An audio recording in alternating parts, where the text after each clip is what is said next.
All right. Hello, everybody. Thank you very much for coming over to my speech. And I'm going to be talking about video games in general, that can be played for a very, very long period of time. Now, we're talking about games that can be played for a lifetime, games that can be played for 5 minutes, but games that can also be played for tens of thousands of hours. So, without further ado, my name is Miko, and I am an MMO game developer at Vavel Game Studios. I've been basically doing this for like 10 years now, and my specialty is MMO games, free-to-play games, and games as a service, and games that can be played with other people. And the common denominator of most of the projects I have worked on was that those are games that can be played for a very extended period of time, so that you have the high retention and the game can actually stay alive and you can go. So here's just a few of the projects I worked on. They range from casual to full MMORPGs, like the one we're currently building, which is a massively multiplayer real-time strategy game. Think EVE Online mixed with Clash of Clans and StarCraft. And I want to start with the fact that people come with all flavors. Reuse it from the last presentation I made here. And they really are all different. And some players, when you look at them, you cannot say that you're building a game for any one kind of player. If you make an MMO or you make a game that you're expecting that it can be played for 1,000 hours, you need to accommodate all sorts of people and all sorts of players who you would have in your community. Some people have different motivations, and they will basically fall into multiple categories as a gamer and as a player. So we have this thing that we call the Bartle taxonomy of player types, and I like to think of it as, Bartle Plus, because we have extra categories. So in the regular Bartle taxonomy, we have the achievers, explorers, socializers, killers, based on the activities that they want to be doing. Now, I like to think of it in a broader spectrum. You also have builders, which is kind of a unique subset, and destroyers. So, you have the different classifications of personalities, obviously, and it's very important to understand that people grow and change. Panther, nothing stays the same no matter what you do, and it's always going to change, and some people don't change. So, some examples of character growth in media, going from good to bad, or from, bad to good, or people who just stay constant and they freaking never change. Like, you can be an asshole all your life, or you can be a Hank Hill or this guy here. So why do people play games? That's what we should start the question with. I just found this random thing, but it's like to find a distraction from daily activities, find a way to positively channel something, keep contact with friends. But this is very broad. And when you have this kind of game that is supposed to be played for a long time, you have to start out with understanding, okay, let's accommodate more people so they can enjoy your project, your game, that you're building them as an experience. So, it's fun, it helps me relax. All that needs to be accommodated. Now, why would somebody play a game for 35,000 hours?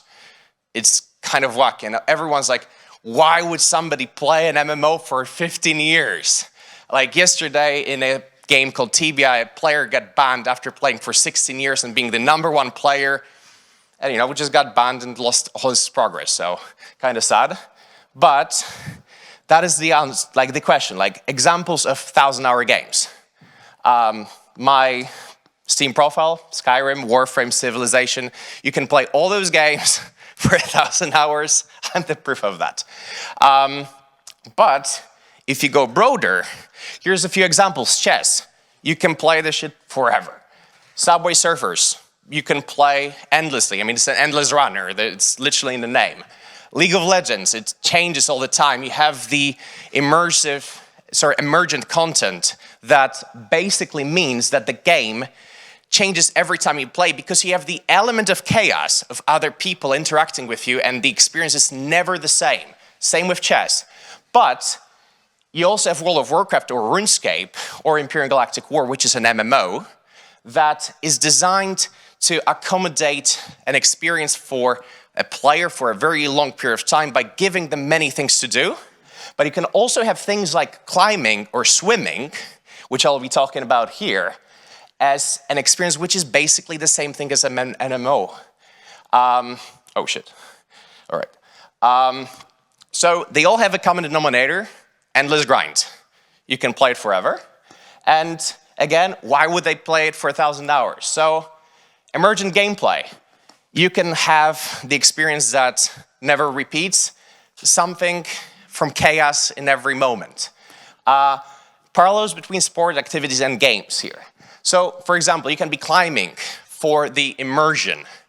You can see the nice views and experience the breath of the wilderness. And that's the same thing if you play something like The Witcher or any other beautiful game. You can have a puzzle with every time you climb. You go to a rock climbing wall. Every route is a puzzle, just like in Candy Crush, that can also be played for thousands of hours.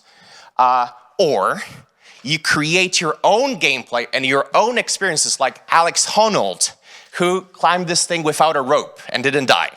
And this is basically the equivalent of that kind of thing.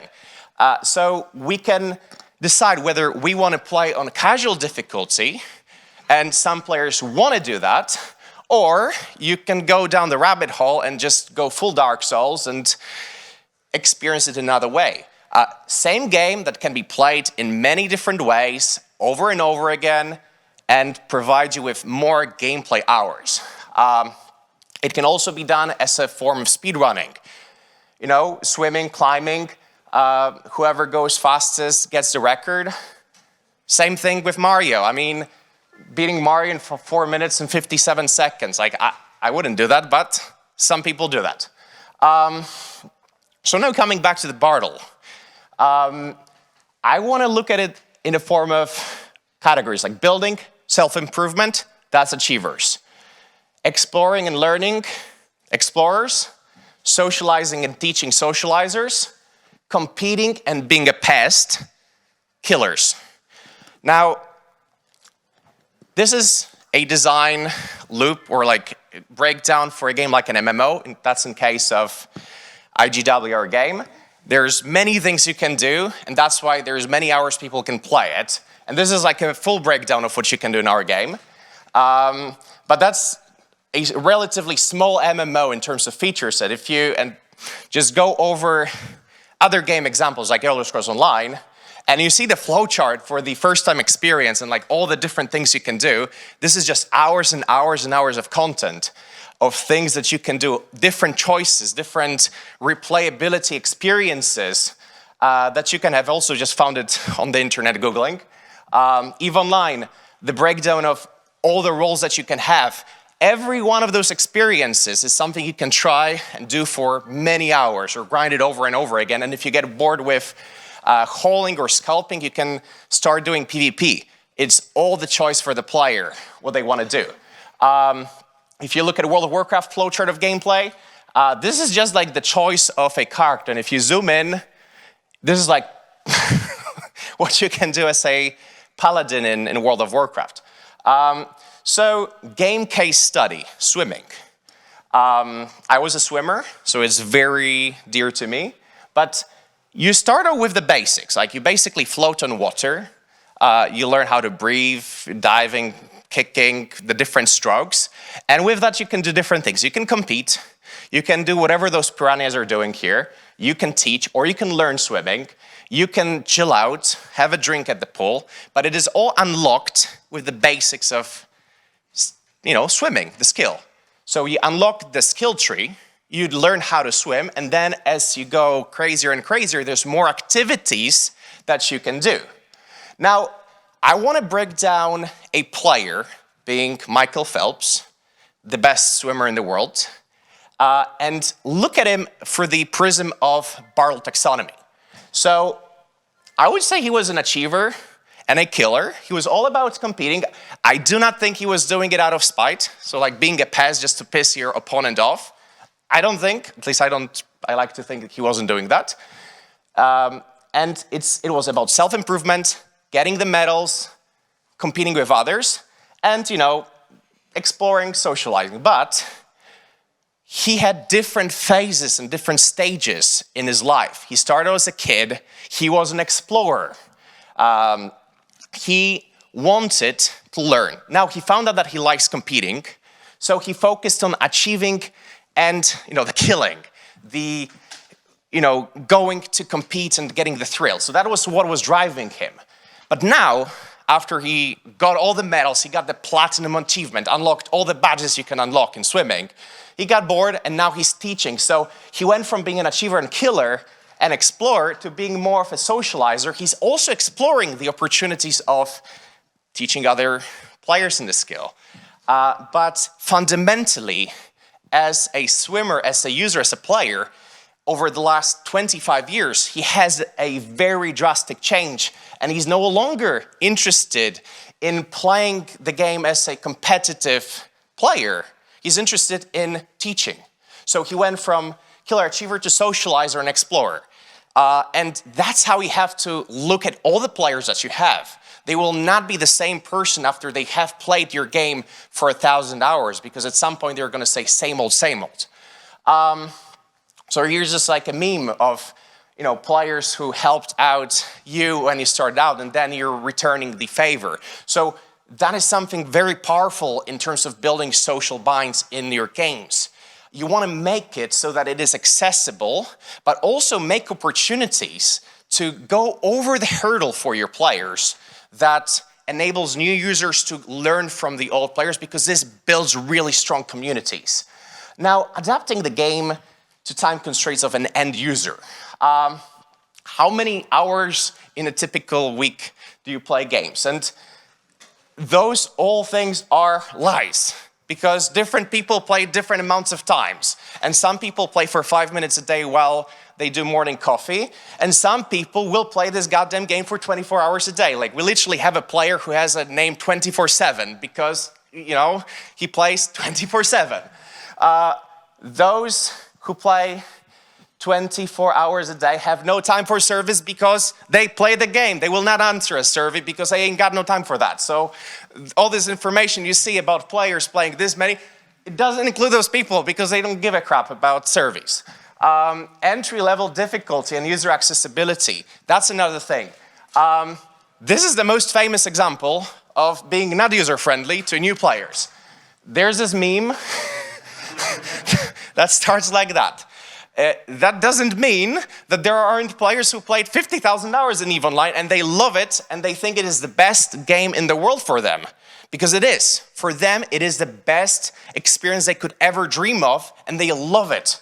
But to a lot of people, me included, I just was here and I'm like, all right, off. So in terms of like looking at the chart, also found this on the internet, didn't make it. You have like different kinds of games. So you have like EVE Online somewhere here, most AAA games here where you have sessions of like 15 minutes to 30 minutes. Hyper-casual games being very, very quick to get into, and it's very simple, just like flip a battle or run forever and you die, repeat, rinse, repeat. And then you have like very replayable, and most MMOs like being somewhere in that range where you have the accessibility kind of skewed, but you have endless content. You want to make sure that if you have this kind of game, you make it so the game evolves for your players, so you don't overwhelm them with everything all at once, because ain't nobody got time for that. If they see a game with 1,000 options in the first 3 minutes of gameplay, 99% of users will just like cry and leave. That's what's going to happen. So make your game enjoyable regardless how long someone is playing, or limit your audience. And you're going to have a very high churn early on if that's the case, because again, different people have different time commitments, and a 12-year-old kid and a 72-year-old kid is going to have a lot more time than a regular working Joe. So like 6 to 16 hours a day versus 30 to 120 minutes a day. So if I can give a few tips. First, distribute content that can be accessed through short play sessions. Make it so that if you want to play the game, play chess, you can just have a little round. It's going to take 5 minutes. You're done. You don't need to go to a tournament and play like a full ELO-rated tournament system. Do not gate content excessively. Make it so that anyone can play chess, but if you want to go up against Grandmaster, you're going to lose, so probably start out in the Boy League or whatever. Assume lower level players will get discouraged if they have too huge goals set for them. Again, make the requirements for players something that they can actually digest. Don't make it too crazy immediately. Sometimes it feels like they're doing something for 5 hours and they basically get on a ladder to a wall and like, what do I do next? Like, we had a guy who got stuck in tutorial due to a bug. We fixed it, but he spent like $100 trying to go through tutorial, but he couldn't get out of the tutorial, so he got frustrated and kept on spending money. So things like that happen. Content consumption. That is another thing that is huge for games in general and especially MMOs. It needs to keep on going. If you look at World of Warcraft, you have expansions that were going out year over year just to satisfy the insatiable hunger for more content and for more stuff. And if you look at the interest over time, again, found this on internet, it's fairly reasonable, but it's unverified, so don't quote me on this one. But whenever you have like an expansion, again, not sure if this is accurate, but from those graphs, it looks like they release it, then the most hardcore players immediately start playing, but most players would like lag 3 weeks or something before they actually get into the expansion and they get back into the game after they have quit to get back into the game. So if you can see those dots here, that's like people who are coming back to the game realize, oh shit, the expansion came out, I gotta check it out. Nice. Again, World of Warcraft, as you can see, MMOs have been kind of declining over the years, but you have newcomers like New World, where, New World, nothing, nothing, nothing, and then spike, and look at that. You go from like 0 to 60, and then it goes from 60 to almost 0, because you did not give content to those crazy people who play 16 hours a day. I'm that kind of person, and I would leave the game if I couldn't eat donuts forever like Homer. So here's an example from our game, Imperium. Back in the day, the game had like 1 million players with Kabam, but it was shut down, we relaunched it, and when we relaunched it, the game basically had a few steps. Like the early game is 2 to 30 hours, the mid game 70 to 130-ish, and then the end game is 100 to 400, or was 100 to 400 hours. If you get to this elder game, or what I call the glory plateau,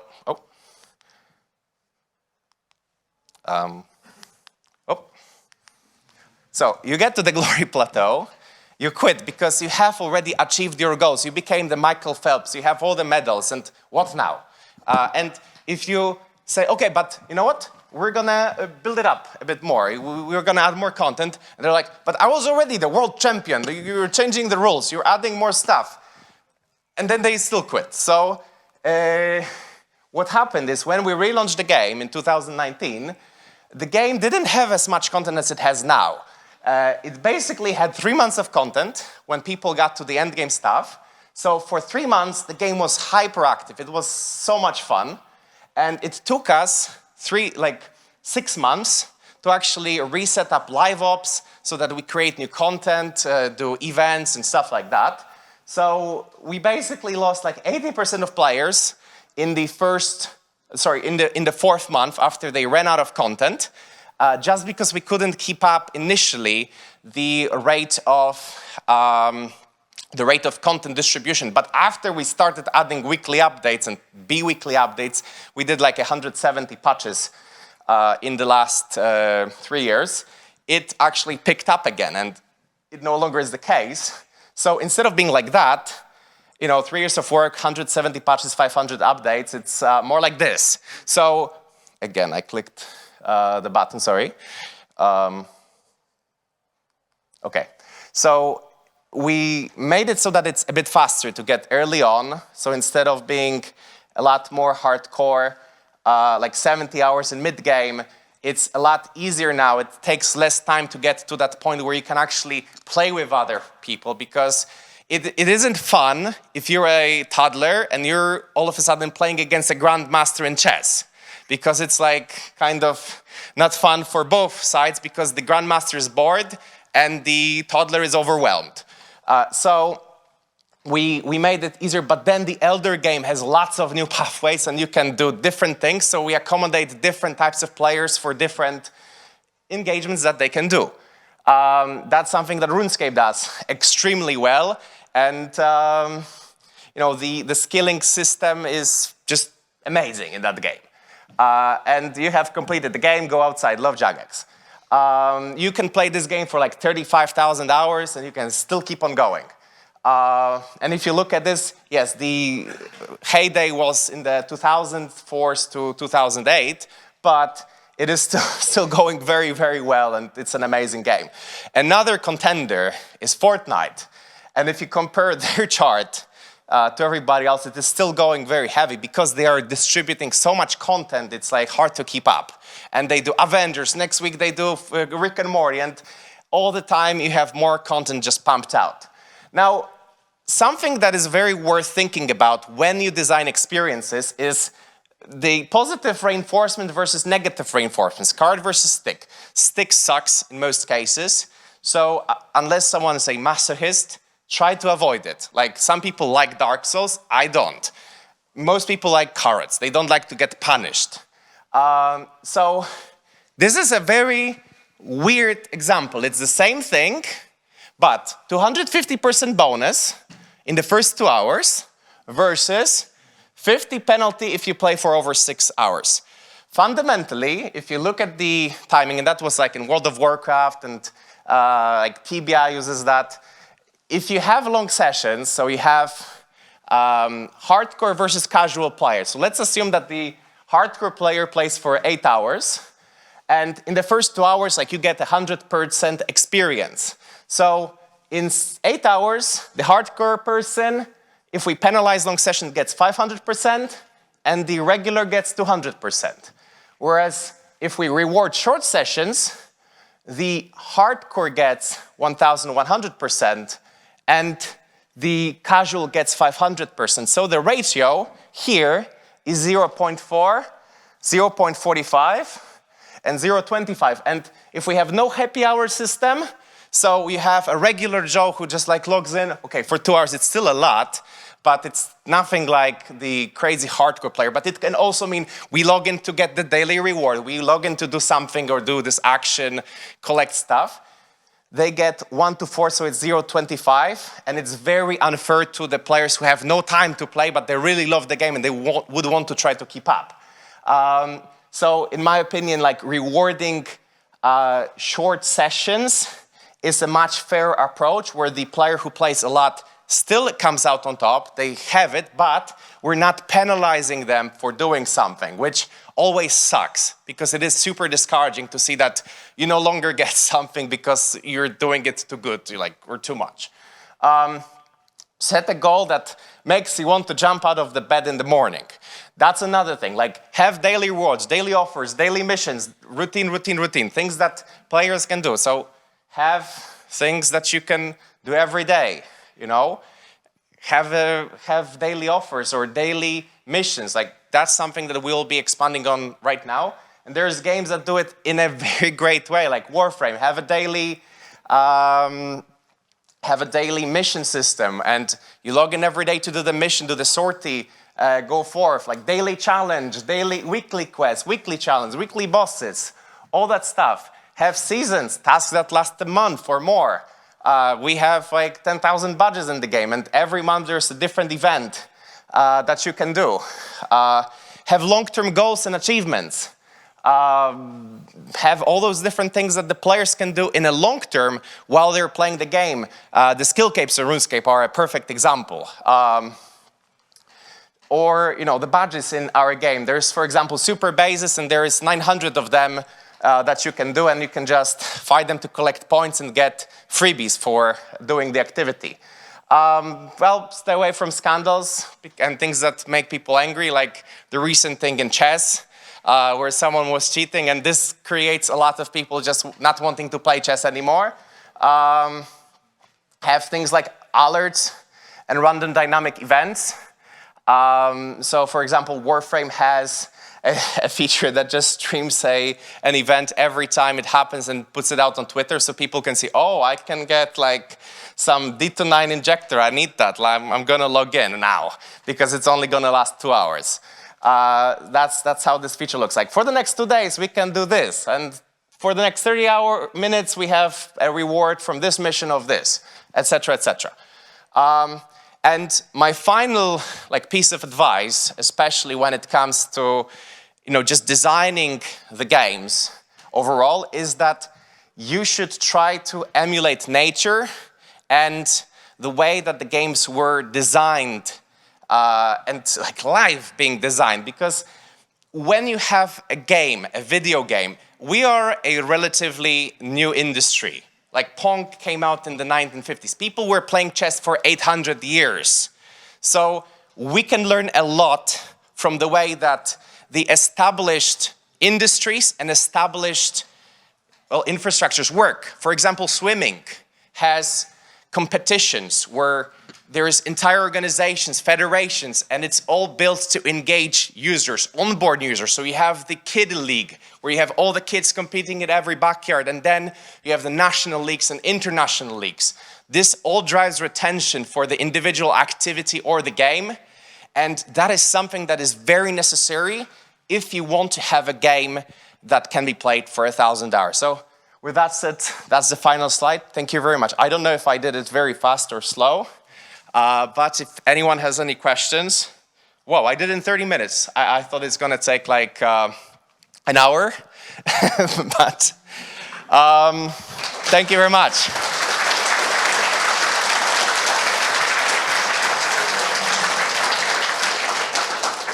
There's like 150 slides, so I was a bit worried that I will run out of time, but does anyone have any questions? Do I walk? Okay.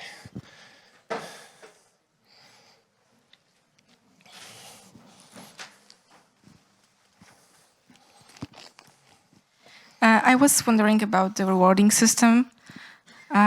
If we give our player 250%, bonus in the first 2 hours, and then kind of take away 150% of it, doesn't it just seem like penalizing? So you're talking about the middle one, right? Yeah, doesn't it seem like just penalizing, but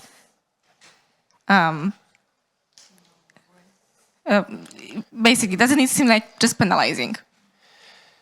Well, it is relative. The glass is half full or it's half empty.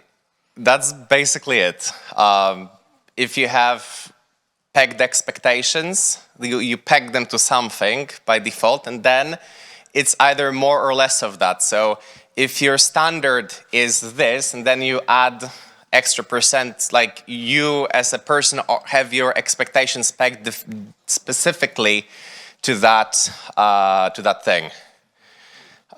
So you expect that this is good that you're getting an extra 150% versus not getting it. But at the same time, it means that if you have players who play for only 5 minutes and they log in and they get something for free, like a loot box or just a random drop or like 2 gems or something like that, then it means that this proportion between somebody who's even going to be botting or just playing the game for 24 hours a day just lowers, and the game becomes more engaging and accessible to users who don't have excessive amounts of time to play the game. Thanks. Whoa. Hello. So with the massive MMOs, at a certain point, if you have enough content and log in daily quests and challenges, whatever missions, you get as a player to a point where you feel, well, this is a full-time job. I mean, to get everything done, it's a chore. So is there any way that you can advise, or have you explored the idea of how can this be mitigated? I mean, I think that this question is something that MMO game designers ask themselves like every time they work on the MMO every day, because it's always, I don't want to play a game because it's gonna become a job, right? And to a lot of people, that's one of the reasons why I wouldn't even want to go into EVE Online, because I realize that if I want to even enjoy it, it's not that I'm too stupid to do it or anything. I just don't feel like playing it for 400 hours before I get what's going on, you know? And it's not a problem for me to get it, but the problem is investing the 400 hours. So I think it's important to break it apart into chunks, kind of like we have with swimming example, right? So you don't need to, like when I trained swimming, I swam for like 4 hours a day in the pool, and I was at the pool for 6 hours a day. So this meant that I spent 6 hours a day of my life every day from Monday to Saturday doing that. Most people ain't got time for that. They will go to the swimming pool once a month, once a week, and they don't want to engage in this hardcore regiment where they do it 10 hours a day. But this doesn't mean that you cannot do both. You can have a person who still comes in and swims for 800 meters, and next to that person you can have a guy who just goes 10 kilometers a day every day and just go, you know, full cycle. So just break it apart in a way that doesn't discourage you to have your users do different things. So RuneScape's a great example because you can have different sets of goals. You can have somebody who plays it casually, just do a mission. Same with our game. Like we started out with less features. Now we are adding a instance mission system, for example, where you don't need to like craft your own spaceship, build the characters. Like we already give them a plug and play version of the game where you just have an NPC that you control and an NPC that's your opponent, and you just have to beat the mission. The mission can last anywhere from 5 seconds to like 15 minutes. And it just means that it's a lot more accessible because you don't need to force the player down that path. So I hope that clarifies it a bit. Like that's debatable if that's a proper way. There is no one or good way because, and especially if you do something and you add the feature that accommodates the players who are more casual, then all of a sudden the hardcore players are going to say, why are you doing this? You're breaking the game. We love it the way it is. We don't want it to change, you know, stuff like that. And you cannot accommodate everybody. You will never make everyone happy in politics. There's always going to be one side and the other side that is, you know, unhappy. Action, reaction. So you just have to balance it and cater to the audience. Thank you. I have a question about the penalizing model. Would you not think it's outdated without diminishing returns? Because when you have casual and hardcore gamers, right, and you have a game which has power progression, for instance, gear in World of Warcraft, there's an arms race between the two groups. One is inevitable to never reach the same pace as the other, obviously, but at the same time, because they cannot catch up, the entire player base is divided into two pools, and those two pools, they never merge because the one is always playing catch up, and the penalizing rate is always a static value, regardless of how much hours both groups put in. Obviously, the hardcore one comes ahead, right? But the hardcore runs are gonna reach critical mass really soon, at which point they reach the plateau you mentioned, and they no longer have the requirement to play. So you reach a conclusion where the groups can never, ever, like the pools can never mix between themselves, because one group just went so far ahead and finished the content in 2 weeks, and they have no more sense in playing the game, while the other was like, well, they are halfway there when the other groups stop. So, and with diminishing returns, you'd probably have like 50%, 48, 46, or somewhere. So the bridge, like the gap is kind of bridged over the course of longer span of playtime, and eventually you'd have at least part of the cluster, the casual cluster, merge into the hardcore one, or the opposite way. So it's a very good point. And I think, again, let's go back to climbing, because that is a good example. Like, my dad is a professional rock climber, and if you go with him, he can just go 500 meters ahead of you and you will not be able to keep up with him. But this doesn't mean that you cannot go hiking together and enjoy it. Think League of Legends. You have different tiers of players. You have the bronze, silver, gold, platinum, diamond, challengers. And then you have like these uber challengers who play in the World League. It is fun for a gold player to play with a challenger on his team. This is an experience they don't forget. This doesn't mean that the challenger has to keep on playing with the gold player, but it's his brother. So he does it because it's fun. It's a bonding experience between those two players. Now, this doesn't mean that he's going to want to play forever, because if you're a grandmaster and you're playing with a novice and you're playing against, it's you know, some people find it fun, you know, being Mike Tyson punching toddlers, but most don't. It is an experience, nevertheless, but I think it's just important to, you know, just enable the players to choose their experience and just don't gate it. So if they want to do it, don't make it that, oh, this player is a grandmaster, you're not allowed to play with him. Okay, in the ranked system, this should be good. Like if you can't do it, but you should still be able to play a normal game between the two. What if those two groups don't mix, not because like there's a content gate or something, just because of the social constructs within the game? In many games, you have to redesign them. Well, in many games, like you have the social pressure comes in. Like there's, in WoW, for instance, right? There's nothing that will forbade players who are doing 20 plus keystones from playing with players who are doing 4 plus. Nevertheless, they won't do that because there is no benefit for them to reap from, because they already went through that path. And it also actually stems toxicity, I believe, because obviously for the hardcore part, the casuals are going to be shitters who are not capable of doing harder content at any point. If they didn't reach in a certain time period, then like, yeah, but it's not really worth going through the same way. I would argue it's the same case with League, because like for grandmasters playing it, stomping golds, it's fun for 1-2 games, right? But at the same time, hardcores are going for competitive experience, which the golds cannot offer. So I'm just wondering if it's actually like if it's more stem from like how players perceive competitive gaming and online gaming more in modern day, rather than actually being the fault of systems. Again, it really depends on the game and the play mode that you give them, because you can equalize the let me just go to the Bartle, this one. And again, you can have those who want to be a pest, and some people would just want to do that. And what you just said, that it gets boring after 5 days, not for that guy.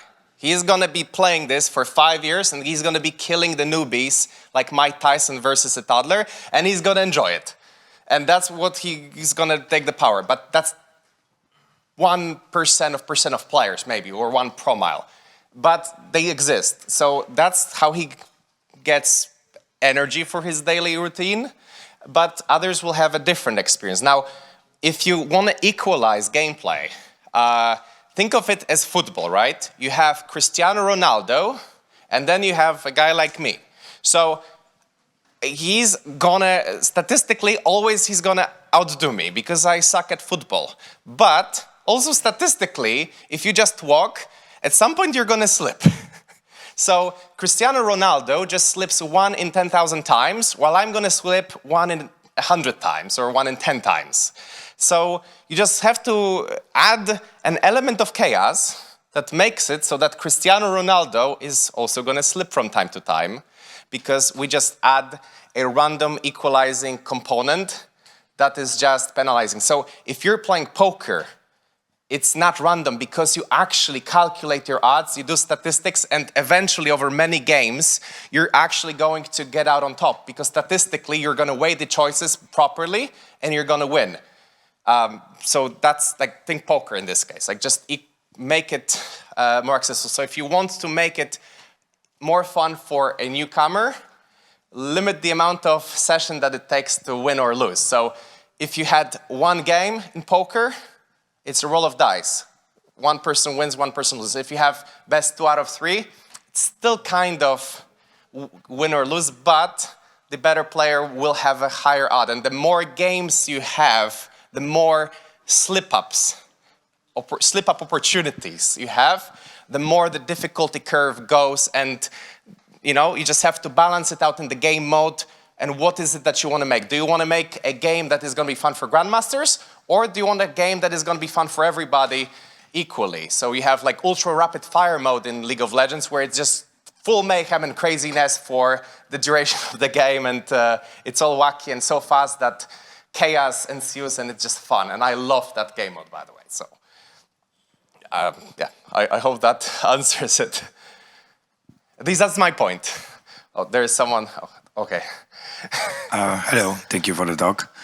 Now I have a question about content, because you mentioned content a lot, and having so many different types and personality of players with different motivations and different needs, do you have any philosophy on how are you prioritizing what content to add so that the most content, I don't know, consuming part of the player base will be kind of the happiest, if that makes sense? Yeah, I know there are people listening from our player base right now, so I have to be careful what I answer. But the most politically correct answer is actually we have like a 5-year plan or 10-year plan for the game, and it gets really adjusted in a week-to-week basis based on our workflow.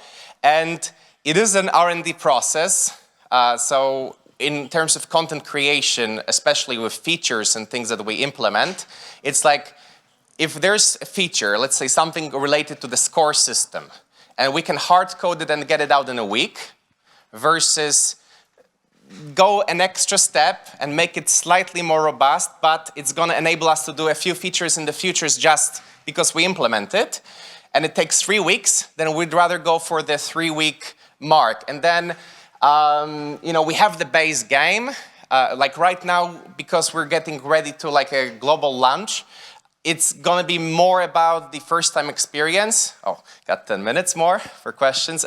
After it ends, I will be happy to answer any questions that anyone has outside, so don't worry.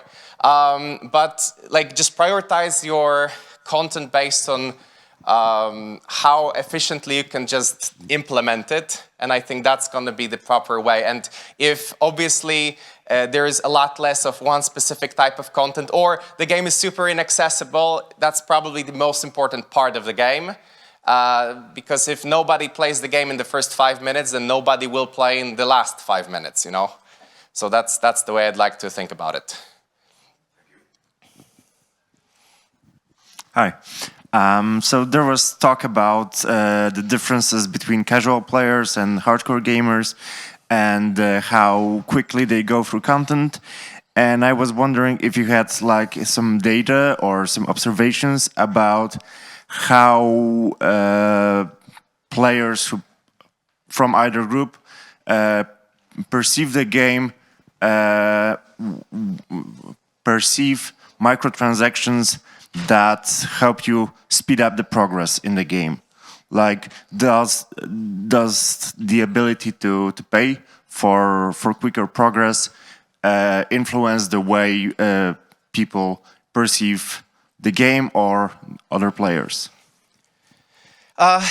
So again, Sai, it always differs from person to person, just down to the point where, like I said, there was a guy who literally spent $100 in tutorial, which was so crazy that, it would never come to my mind. Like, I would quit 5 times in that time, but he spent like $25 3 times or 4 times.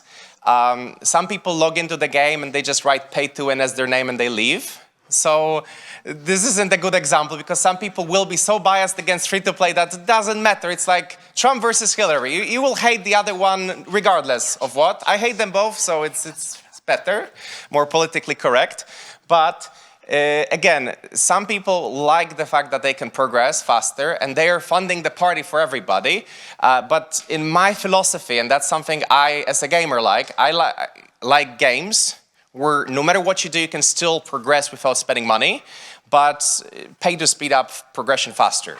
So if you spend money, you get to it faster. So if you want to buy time, and time is money, as Vinatu said, you basically can pay money, but you don't need to pay the money to progress, and you should not gate content behind paywalls because games should be accessible to everybody, in my opinion. And you know, it's kind of like piracy. Everybody should be able to play the game, and if somebody can spend $1,000 for the 10 other people who didn't spend the $60, they should be able to do that.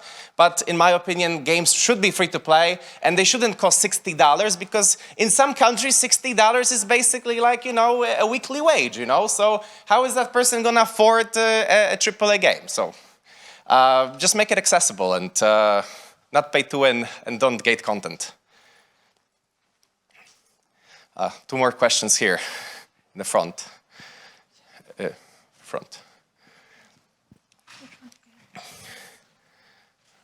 Front row. What do you think about grinding players penalization system like in Diablo Immortal? So it's not based on daily session, but it's based on server progression. Do you know how does it work? I didn't play it personally, okay, because so this year I didn't have time to play. So let's say there is a target level that you should achieve at the day of the server, and if you are below that level, you get boosted experience, and if you're above, you get decreased experience.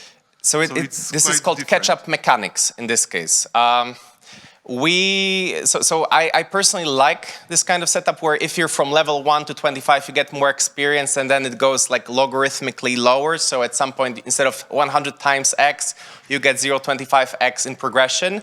It all can be relative, but in general, it is good. And that's even on the graph with the glory plateau that we had.